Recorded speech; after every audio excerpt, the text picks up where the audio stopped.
这辆奇怪的火车100多公里的路程，票价只要4元，坐完全程也只要20多元。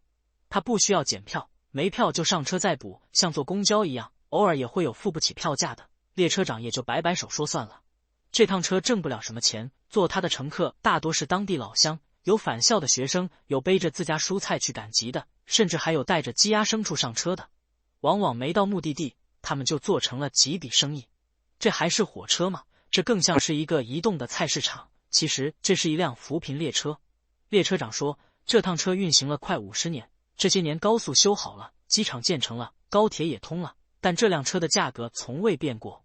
它每12分钟便停靠一次，沿线老乡通过它运送农产品到附近的县城贩卖，因为每站都停，所以时速最高也就40千米。对于那些付不起票价的，列车长说，他们有的是家里现在的支柱，有的是家里未来的支柱，我们能帮一点就帮一点嘛。有人说高铁通了，他会不会停运？列车长说，5634次永不停班。我们一生都在这里寻找的幸福，也许对他们来说，就是那天出去满满的被豆能够空着回来。